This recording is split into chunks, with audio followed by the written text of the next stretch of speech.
आतंकवाद ने न सिर्फ कश्मीरी पंडितों को बल्कि डोडा और भदरमा में रहने वाले लोगों को भी प्रभावित किया है।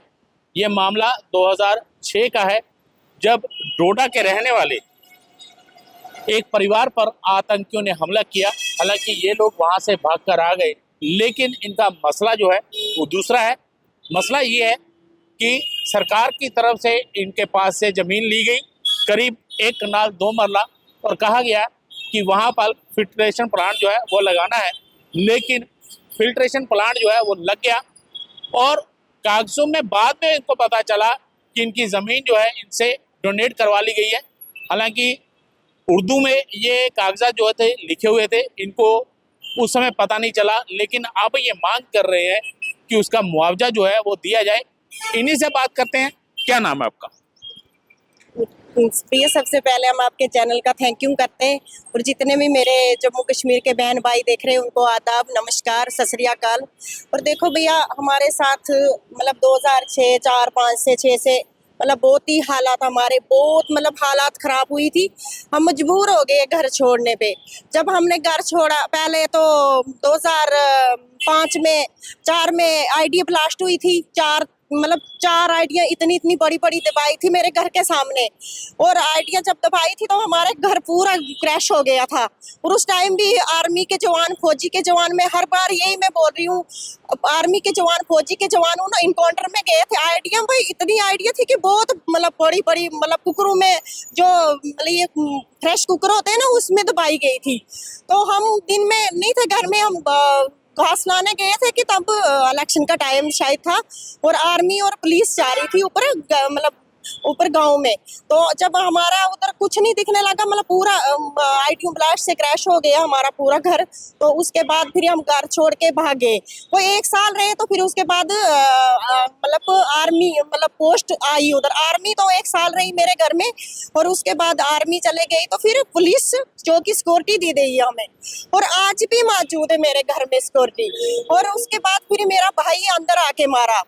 उसके बाद फिर पीछे हमारे घर के जमीन में पुलिस वाले 6-7 पुलिस वालों को मारा। मगर मेरी जमीन में इतने 4 इनकाउंटर हुए। मैं हर बार यही बात बोलती हूँ कि हमारे साथ बहुत अन्याय हुआ है, हमारे साथ बहुत जुल्म हुआ है, कि हमें इंसाफ दे दो।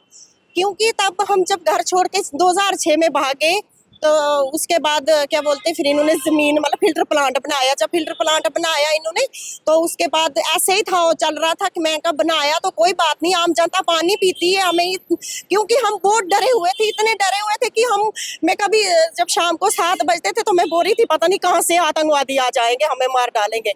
क्योंकि बचपना भी था और डर भी था। ठीक वैसे वैसे होते होते तो जब हमारी बीजेपी सरकार आई, तो हमें बहुत इतना दिल बढ़ गया कि हमारे साथ अब बहुत इंसाफ होगा। उसके बाद क्या हुआ कि 2017 में इन्होंने फोन करके बोलते आ जाओ, आप डोनेट कर दो इस जमीन हमारे ऊपर। तो हाँ, मैंने कहा हमने तो दे दी है तो कर देंगे, मगर हमें इतना पता नहीं था कि इनको कितनी चाहिए और क्या करना है। इन्होंने गिफ्ट देकर आई है। जब उसके बाद फिर भी हमने कर दिया, फिर भी हमने उधर नहीं गए कि क्योंकि हम अपना काम, बच्चे थे मेरे छोटे छोटे, मैं उस पर ध्यान दे रही थी, अपने बच्चों को पढ़ा रही थी। मुझे नहीं था इतना पता कि इन्होंने क्या किया उधर हमारे साथ। जब उसके बाद मैं पटवारी के पास गई, तो पटवारी लगा बोलने आपने गिफ्ट देकर आई है। मैं बोलती हूँ कि सरकार के पास कितनी कमी थी कि हमारा खून भी चूस लिया, हमारी माँ हमसे छीन लिए। और ये कैसे नारे, कैसे दावे, कैसे वो करते कि मैं हर बार बोलती हूँ कि देखो हम 60,000 टेलीविजन हो गए, हम भी लैंड ओनर हो गए, सीपी वर्कर, कैजुअल लेबर, सारे हमें इकट्ठे। जब परसों हमारा प्रोटेस्ट, हमारा एक ही नारा था कि हमारे साथ इंसाफ करो। देखो डोडा डिवीजन में 140 फाइल है। मैं तो चली फिर हर दफ्तर में, डीसी के पास गई तो डी साहब लगे बोलने, नहीं जी क्या बोलते हैं इस पे कुछ नहीं हो सकता। यार कैसे नहीं हो सकता, हमारी जमीन है, हमने तो किसी से तो नहीं ली है, सरकार की, हमारे बाप की जमीन है, ये किसी के बाप की तो है नहीं, ये हमारी जमीन थी। मैंने कब, मुझे भी उधर अब डी साहब के पास तो बेचारे उतनी पावर है नहीं तो मेरा ऑर्डर कर सके, या मेरे को, हमें मुआवजा तो चाहिए नहीं, या तो हमारे ऑर्डर दे देंगे परमिट, या तो हमारी जमीन वापस दे देंगे। हमारा यकीन बिल्कुल। देखिए, कहीं ना कहीं जो पीएचई विभाग के डेली बेजर हैं, उनके साथ साथ लैंड डोनर भी हैं, वो लगातार मांग कर रहे हैं कि इनको उनकी जमीन के बदले नौकरी दी जाए। लेकिन ये लोग डोडा माइग्रेंट्स हैं और ये लोग भी यहाँ प्रदर्शन में शामिल होते हैं, लेकिन इनकी कहानी बिल्कुल अलग है। इन्होंने आतंकवाद का ऐसा दंश झेला है कि इनके भाई की मौत हो गई।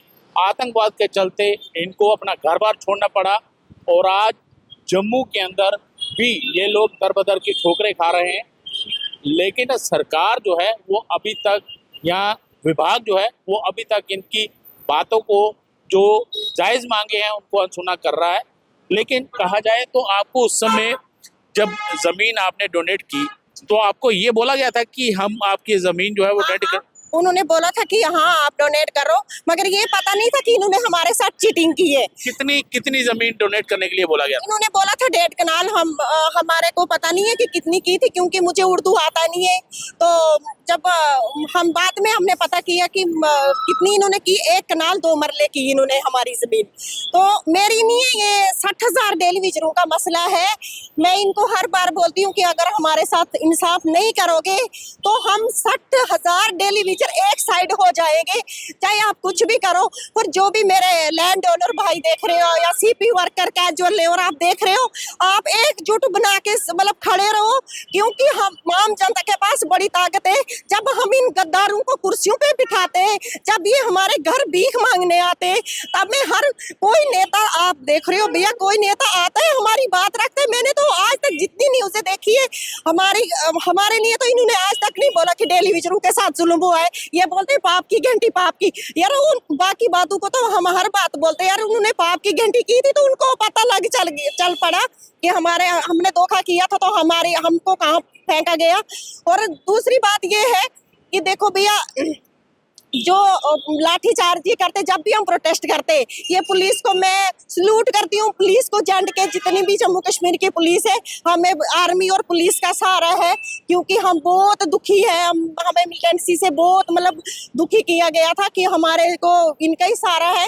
मगर ये गलत ऐसा आर्डर निकालते कि आप मार दो।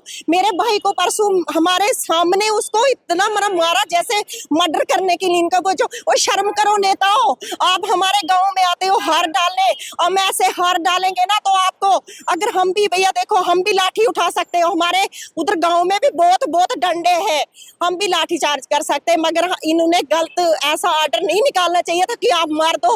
देखो पुलिस की कोई गलती नहीं, इनको जैसा आर्डर मिलता है वैसे आगे कोऑपरेट करते हैं, इसमें कोई पुलिस की गलती नहीं है। हम भी मानते हैं उनको, वो भी बेचारे मजबूर थे कि 15-16 हजार लोग थे, हम इकट्ठे हुए थे, क्योंकि जब ज्यादा शोर हुआ, पानी बंद हॉस्पिटलों में हो गया, मतलब सब हर जगह पानी बंद हो गया, तो पुलिस बहुत मजबूर हो गई। पर इनको नहीं करना चाहिए था ऐसा कि इनको आगे। देखिए, ये एक गरीब परिवार से हैं, हालांकि इनका बहुत कुछ छिन चुका है और ये लोग अब पीएचई विभाग में, यानी जल शक्ति विभाग में जो दैनिक वेतनभोगी हैं, उनके साथ मिलकर ये लोग भी लगातार अपनी मांगों को लेकर प्रदर्शन कर रहे हैं। लेकिन इनकी मांगों को अभी तक पूरा नहीं किया जा रहा है। अब चुनाव नज़दीक है और ये लोग उन राजनेताओं को लगातार कोस रहे हैं कि आखिरकार इनका कसूर क्या है। जब इनसे ज़मीन ली गई तो अब इसका मुआवजा जो है वो कौन देगा, यही मांग जो है की जा रही है। और ये भी मांग की जा रही है कि इनकी जो ज़मीन ली गई थी उसके बदले में कि परिवार के एक सदस्य को जो है वो नौकरी दी जाए। और इन्हीं मांगों को लेकर, हालांकि ये लोग जो हैं वो आतंकवाद से पीड़ित हैं और ये लोग डोडा से उस समय पलायन कर गए थे जब डोडा में बहुत ज़्यादा आतंकवाद था और इनके परिवार के सदस्य भी उसमें चले गए। और अब सरकार इनको कहीं ना कहीं मुआवजा देने की या फिर नौकरी देने की जो पहल है वो करे, ताकि इनकी ज़िंदगी जो है फिर से आराम से चल सके। वीडियो जर्नलिस्ट तनवीर सिंह के साथ रविंद्र श्रीवास्तव, पंजाब केसरी, जम्मू।